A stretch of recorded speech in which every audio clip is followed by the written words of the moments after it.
Hello everyone, today I am going to explain you how to balance chemical equation in 3 easy steps.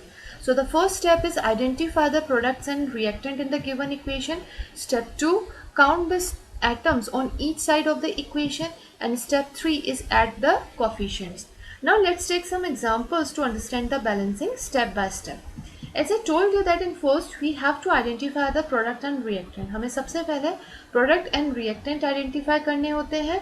So remember, reactants are always on the left side of the equation and products are on the right side of the equation.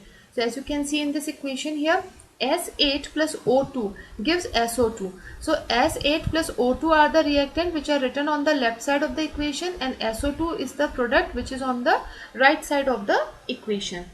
Now in the second step we have to count the atoms on each side of the equation. Second step में हमें number of atoms count करने होते हैं on the reactant and the product side. So here on the reactant side, sulfur has 8 atoms. Sulphur के पास कितने हैं number of atoms on the reactant side? 8. तो हमने यहाँ पे लिख लिया S is equals to 8. And on the product side sulphur के पास कोई नंबर नहीं लिखा है तो उसको हमने अज्यूम कर लिया 1. तो S इज इक्वल्स टू 1 हो गया. Now we are going to count the number of atoms for the oxygen. तो ऑक्सीजन का आप देखेंगे on the reactant side again 2 given है, and on the product side it is also 2. Now the next step is at the coefficient. So this is the very important step for balancing the chemical equation.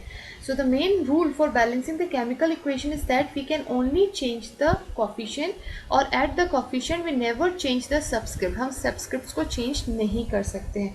So as you can see in this equation here, in S8, 8 is the subscript, and in O2, 2 is the subscript here. So these are the number which cannot be changed. इसको हम change नहीं कर सकते हैं. We can only add the coefficients here. Now the question arises, what is the meaning of coefficients? So coefficients are the number which are written in front of the atom. Coefficients वो number होते हैं जो atoms के front में लिखे जाते हैं, आगे लिखे जाते हैं. Those are known as the coefficients here. अगर हम देखें in the according to the previous step, यहाँ पे सल्फर 8 था ऑन द रिएक्टेंट साइड और सल्फर 1 था ऑन द प्रोडक्ट साइड. तो हम सबसे पहले जो कोफिशिएंट ऐड करेंगे हम सल्फर के रिस्पेक्ट के अंदर हम ऐड करेंगे. तो हमने यहाँ सल्फर 8 बना दिया है on the product side. As you can see here, यहाँ पे रिएक्टेंट में सल्फर 8 हो गया और प्रोडक्ट में भी सल्फर 8 हो गया है. ये देखिए स्टार्टिंग में अगर हमने आपको याद हो तो हमने सेकंड स्टेप में करा था, सल्फर को हमने क्या अज्यूम करा था? 1 अज्यूम करा था. अब यहाँ 8 लगते ही या तो 1 इंटू 8 तो कितना हो गया? 8. तो टोटल सल्फर का एटम जो है यहाँ पे 8 हो गया ऑन द प्रोडक्ट साइड, और रिएक्टेंट साइड तो ये पहले से ही 8 था. लेकिन ये ध्यान रखिए, ये जो कोफिशिएंट ऐड हुआ है, this coefficient is for sulphur as well as for oxygen also. तो अब ऑक्सीजन का नंबर जो है ऑन द प्रोडक्ट साइड वो चेंज हो गया. तो अब ऑक्सीजन का नंबर कितना है? 8 मल्टीप्लाई 2 तो 16 हो गया. जबकि on the reactant side oxygen कितना गिवन है? 2 गिवन है. तो अब हम इसको भी बैलेंस करेंगे. तो ऑक्सीजन को बैलेंस करने के लिए यहाँ पे क्या लगा दिया गया? 8 लगा दिया गया. तो अब देखिए यहाँ पे ऑक्सीजन क्या हो गया? 8 मल्टीप्लाई बाई 2 तो 16 हो गया. और यहाँ पे तो पहले ही 16 हो चुका था. 8 multiply by 2 is equal to 16. तो ऑक्सीजन बैलेंस हो गया, सल्फर भी बैलेंस्ड हो गया है. So the balanced chemical equation is S8 plus 8O2 gives 8SO2. So this is the balanced chemical equation. Now we are taking the next example, that is NaOH plus H2SO4 gives Na2SO4 plus H2O. So as per the steps, as I told you, in the first step we have to identify the products and reactant. हमें product और reactant identify करने होते हैं. So in this NaOH plus H2SO4 are the reactant here, and the Na2SO4 plus H2O are the products here. And step 2 is count the atoms on each side of the equation. Now we are going to count the number of atom on each side of the equation. So on the reactant side अगर हम देखें sodium, that is Na, कितना given है? 1. क्योंकि कोई number नहीं लिखा है तो उसको हम क्या अज्यूम करेंगे? 1. Na 1 है. और यहाँ पे ऑन द प्रोडक्ट साइड अगर सोडियम देखें, Na is equal to 2 given है. अब देखिए next oxygen. Oxygen on the reactant side in NaOH में अगर आप ध्यान से देखिए, NaOH में तो हमने 1 माना है. ऑक्सीजन, सिर्फ ऑक्सीजन की बात हो रही है. एंड H2SO4 में कितना है? 4. अब 1 + 4 टोटल कितना हो गया? 5. और इसके अंदर क्या हो जाएगा? यहाँ पे oxygen on the product side Na2SO4 में 4 दे रखा है और यहाँ H2O के पास 1 दे रखा है, तो 4 + 1 इज इक्वल्स टू कितना हो गया, 5 हो गया। हाइड्रोजन को काउंट करेंगे, हाइड्रोजन रिएक्टेंट साइड में 1 + 2, तो टोटल कितना हो गया, 1 + 2 is 3। And on the product side अगर हम देखें हाइड्रोजन, तो यहाँ पे कितना है, सिर्फ 2 ही गिवन है, तो हमने 2 लिख दिया।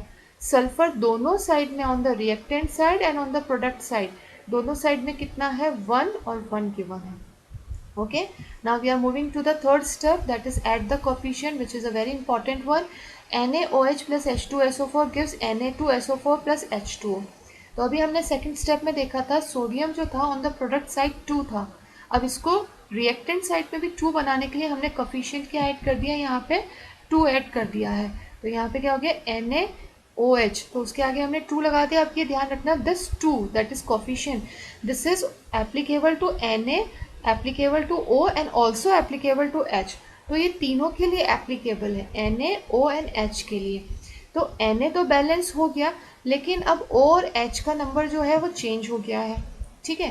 तो अब अगर आप देखें यहाँ पर ऑक्सीजन को अगर हम देखें, तो ऑक्सीजन पहले कितना था, 1 + 4 = 5 हमने ले रखा था on the reactant side, and on the product side हमने ले रखा था 4 + 1 = 5। लेकिन अब यहाँ पर 2 ऐड हो जाने से नंबर चेंज हो गया। अब जो नंबर हो गया है ऑक्सीजन का, यहाँ पे कितना हो गया, 2। NaOH के अंदर नंबर 2 हो गया है 1 की जगह, और 4 इधर था, तो टोटल 6 हो गया। अब उसको बैलेंस करने के लिए क्या करा है, H2O के आगे हमने 2 लगा दिया। अब ये 2 ध्यान में रखना, this 2 is also applicable for the hydrogen as well as for the oxygen. तो अब यहाँ पे जो ऑक्सीजन है वो कितना हो गया, 2, तो 4 + 2 = कितना हो गया, 6, तो ऑक्सीजन बैलेंस्ड हो गया। अब हमें क्या बैलेंस करना पड़ेगा, हाइड्रोजन, क्योंकि हाइड्रोजन का नंबर चेंज हुआ है। हाइड्रोजन यहाँ पे कितना था, इसमें 1 + 2, स्टार्टिंग की बात कर रहे हो, ये जो दे रखा है ये स्टेप 2 की है जो हमने काउंट करा था। तो पहले जो था हाइड्रोजन 1 + 2 = 3 था on the reactant side, and on the product side 2 ही था। अब जो हमने यहाँ पे कोफिशिएंट्स ऐड कर दिए हैं, तो अब क्या हो गया है, हाइड्रोजन का जो नंबर है वो 2 + 2 हो गया। देखिए 2 in the case of the NaOH यहाँ पे 2 हो गया, और H2SO4 में 2 था, तो 2 + 2 कितना, टोटल 4 हो गया on the reactant side. And on the product side जो है वो कितना हो गया, 2 × 2। ये एक ही कंपाउंड में तो हम इसको क्या मानेंगे, 2 × 2। अगर अलग अलग कंपाउंड्स में होते हैं तो वहाँ पे प्लस होता है, तो 2 × 2 = 4। तो अब हाइड्रोजन पे भी यहाँ पर बैलेंस्ड हो गया है।